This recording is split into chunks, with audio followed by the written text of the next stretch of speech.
So this absolute circus act went on the other day. The National Socialist Network went for a walk around Ballarat to yell about white men to a relatively deserted town centre and a few country paddocks as well. It was almost like performance art making comment on real rallies or something, because it's not really a real one. Very sort of staged stunt type thing. Apparently there was a cop strike on the day. I can't account for whether they knew about that or not, but they walked around with their masks on, very non-violent, very showy, very stunty, always staying within the law, being careful to not do any now banned Nazi salutes or show any now banned swastikas. Yeah, so this was meant to be on the anniversary of the Eureka Rebellion, 3rd of December 1854. You know, the whole idea there is to go, oh, you know, the Eureka Rebellion was all about white men. It's all meant to be for white men. This was an act of rebellion by white men. Australia for the white man this, white man that, white man the other. They're purity spiralling, obsessive identity politics types. And indeed, Australia is a good place to do that when it concerns history. You know, the entire initial intent of the colony was meant to be a garrison for white men. That was a white supremacist project, at least in the minds of some of its founders. The only problem with that is that reality, in a multicultural world of people who naturally shift and migrate all about, reality's never as clear-cut as these purity spiralling idpol types would have it be. So I could sit here and say, well, you know, what about the fact that one of the first people tried related to the Eureka Rebellion was an African American? What about the fact that there were all kinds of people involved in it, including, so the history goes, Jewish people, which must be particularly stinging for these raving, organised anti-Semites. You can't ever have reality match up to your ridiculous purity spiralling idpol project. And that's why these people are fucking clowns. Well, it's one reason of many. More importantly, they can style themselves as colonial history buffs as much as they like, but all of these cunts' heroes have been dead for 50 years or more, so who gives a fuck what they said? We remodelled the world in a guise that does not fit cunts like this. And in this brave new world, however imperfect it might be, they must all, once they're finished going for a walk, suck me off. Clown show or not, there's a lot of people who have every reason to be a bit worried or fearful when they see clowns and scumbags like this advertised through the mainstream media for their latest stunt. I'm talking about the many minority groups that these people vocally target, residents of Ballarat in this case, and so on. So I am certainly not here to downplay that fear or that right to feel that sense of concern. After all, I've been banging the drum for many years when most of mainstream Australia didn't give a flying fuck that these are the same people who tried to recruit Brenton Tarrant, believe the same thing as him, venerate him, and they believe in an ideology that actively encourages its adherents in the same direction as Brenton Tarrant. So I'm not going to sit here and downplay the threat of them. Mind you, I did appreciate this all-too-rare breath of fresh air from Cam Wilson, writing about how actually they're quite pathetic for all that they obviously pose a concern and a risk to certain people.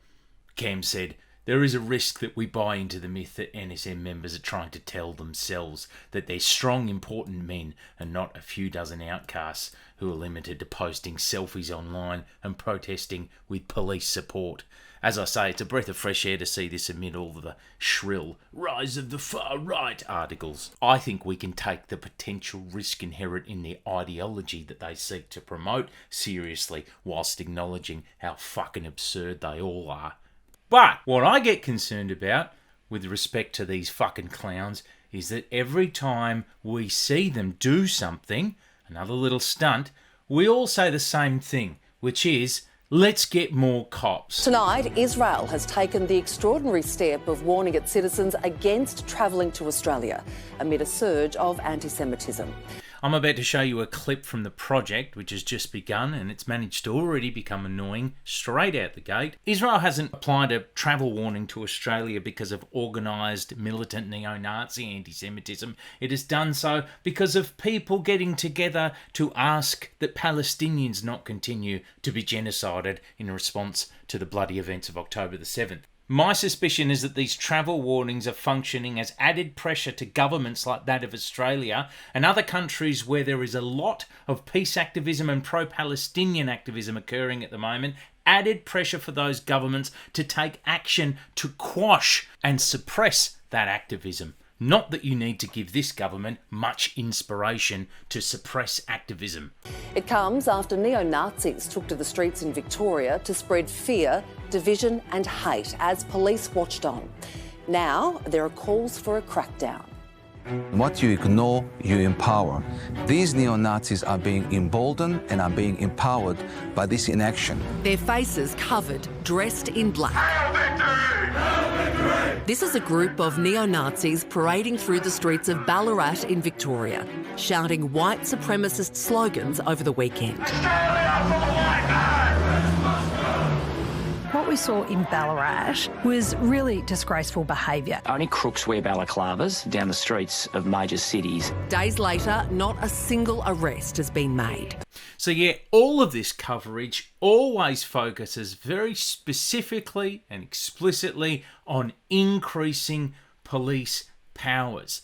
To that end, you always have a series of ring-in experts that you can tap on to provide exactly the same analysis, quote unquote, I use that term very loosely, on this kind of far-right activity. What do they always say? They always go, oh, well, let's get more cops in, let's get more arrests in, let's get more spooks in, let's give Mike Burgess more resources, more cops, more stormtroopers, more spies. A great example of a ring-in expert like that is Davir Abramovich. Here we go. The Jewish community is anguished when neo-Nazis are engaging in these marches of hate without any legal consequence. And when Davir is not asking for more police powers to deal with the National Socialist Network, Davir is busy asking for more police powers to deal with pro-Palestinian peaceful activism. But the very fact that none of these individuals was arrested speaks volumes about the need for change. I mean, it's almost as if we're sending a message to these extremists. It's open season on the Jewish community, and you can continue with your campaign of anti-Semitism and intimidation. These cannot stand.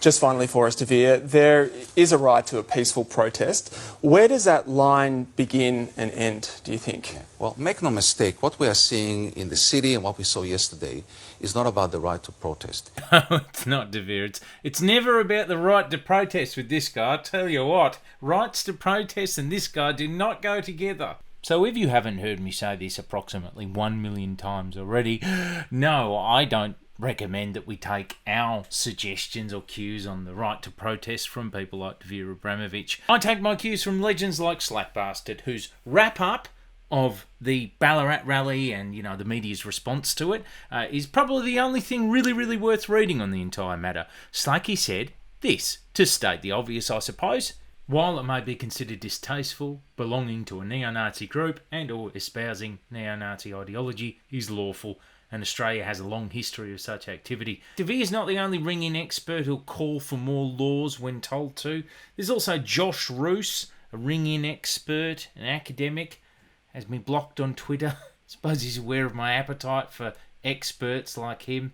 And recently he's also been in the media maligning Palestinian activists by accusing their critiques of Zionism to be the same as the Protocols of the Elders of Zion, a fundamental anti-Semitic text. They're aware of what the laws are, and they attempt to basically push the limits of the law and almost tempting police to prosecute them. The police this week calling for greater powers. If it was up to us, it'd be dead set illegal. You wouldn't be able to do it, but it's not. It's up to governments, and it's on them to determine if they want this happening. The police are particularly concerned with face coverings. If they want to make racist and inflammatory comments, they shouldn't hide behind these masks. I shouldn't hide behind these masks.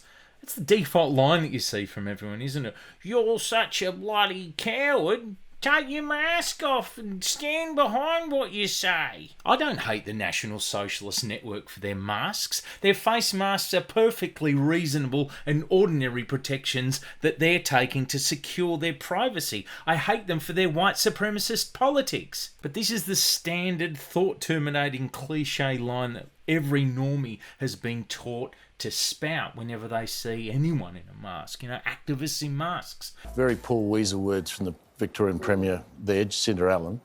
She should have got her, should have her police minister tell the Police Commissioner of Victoria that you can't allow people to walk down the street completely covered in a mask.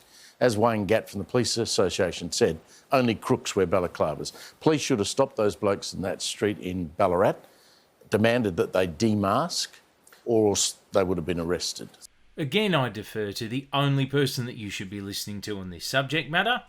Under existing legislation, police in Victoria already have the powers to compel those participating in a public assembly of some sort to remove masks. However, they're required to declare a designated area in order to do so. Given that police intelligence was seemingly unaware of the NSN's intention to rally and march on December the 3rd, police were not apparently in a position to declare a designated area and therefore didn't possess the legal authority to compel the boys to unmask. And thank fuck for that, because the initial mask ban in 2017 went too far. No, I don't want to give the Victorian police the powers to unilaterally remove anyone's items of clothing without any forewarning or pretext. But obviously banning the salute and the flag... We'll go further.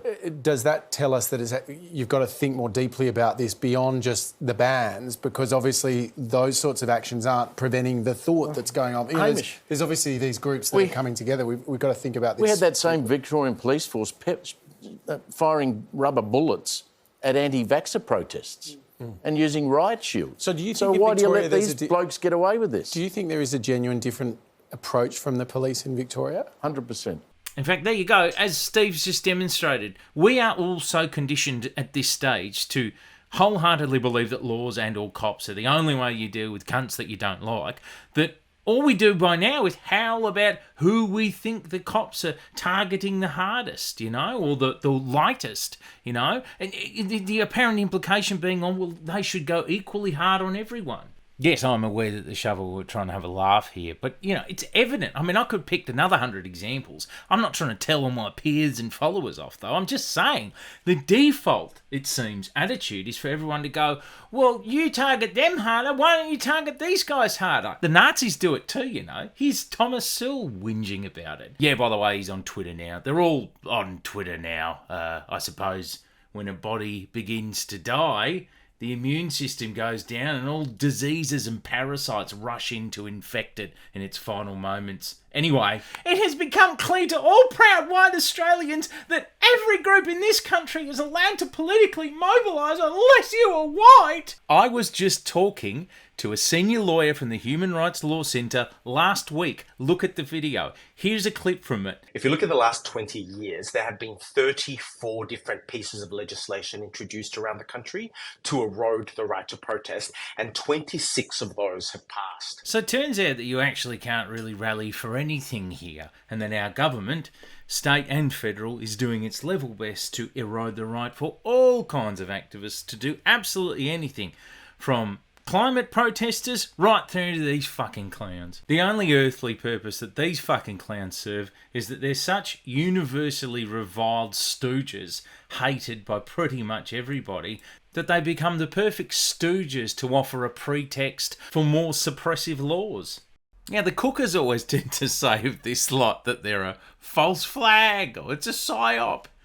And I kind of, I think it's funny because I see why they would say that, because so defeating is what these people do, The saddest part is, and I wish I could explain this to them, is that no, they're not. They're genuinely doing this of their own free will. No one is paying them. Sometimes I think the media just grabs all these ring-in experts who have absolutely nothing of any use to offer in the way of analysis or insight on these people, and no real substantive damage to deal them. They don't know anything about the inner workings of these groups. They can't dox them. They can't help them to scatter or be set back. All they can do is ask for more cops. And why does the media bring them on board? I think that they just do it to pad out what is ostensibly bad, evil Nazi clickbait material for them. Because if they didn't have these ringing experts in there, it'd just be salacious footage of bad masked bad men doing bad things, which they'd share for reach and profit. Their only fucking motive for existing. In fact, the NSN know this, and they use the media for their stunts, for promotion. Here you go, it's in their manual. Because articles drive recruitment, a good way to promote the group is to bait the media. All you seek to do is accelerate their production of news articles. Myself and many other principled anti-fascists who actually know what we're talking about often tend to only speak to media outlets who we know are going to deal some kind of damage to Nazi groups or reduce their stature in some kind of way. If we get the idea that they're peddling salaciousness with respect to Nazis in any way without doing damage to them, we don't participate. I put my money where my mouth is. I once pulled out of speaking to Todd Sampson for his show, which was going to tackle Nazis, before he then went to pal down with Tom Sewell and record a big old chat with him. A fucking stupid idea and directly against our suggestions. So that's ostensibly the principle on which we operate. You know, if establishment or prestige or mainstream media, whatever you want to call it, can't commit to making the publishing of NSN related material worthwhile by making it more harmful than good for the NSN, then I can't participate. Unfortunately, however, little old me and my principles over here in the corner do very little in the way of dissuading these experts here from readily jumping at the media at any opportunity they get and shilling for more cops. So it's really unfortunate that we end up not being part of this conversation when we should be, or, you know, someone like Slackbastard, for example, really should be. And instead you get all these people who just sit there because they don't have any imagination or real ideas about community action against this stuff, and all they do is bay for more cops and more laws. We want people to deal with Nazis. People. You and your community. And that is the same thing I've been saying time and again. And again, and again, and again, and again, and again. The only thing, therefore, that I find notable about Ballarat was the fact, and no, you won't see this mentioned anywhere in Sydney Morning Herald or The Project, that they actually had the locals abusing the shit out of them the entire time. NSN certainly won't share their evidence of that. Here you go. This is only one of heaps of clips of locals abusing Nazis. I think a few got taken down or removed, as far as I can see, but it was beautiful. And this is how you deal with these people. You just tell them to fuck off. If it's your town square, just get rid of them from it. If they're so married to non-violent recruitment, then good. They've basically told us all that they won't do shit as long as you won't, because they don't want to get bogged down with arrests, which I understand. But you can also take that as a green light to abuse them with wild abandon. Obviously, you want to be safe, but as long as you stay safe to a degree, you can do it. That, and not media coverage, is how you manage these fucking parasites. Let's also not forget that these people are basically the living embodiment of a distraction. We must summarily deal with their pest shit so that we can get back to the urgent tasks ahead of us. The ones where the police state really will shut us down with force, unlike with stunt rallies like the NSN's where they just chaperone them. Climate activism and pro-Palestinian activism. Be part of those rallies. Join in with productive causes. Stop asking for more cops to deal with these parasites. Be careful what we all wish for. Finally, if you happen to want to be useful with respect to the NSN, increased police powers haven't really done anything over the years to deal with them.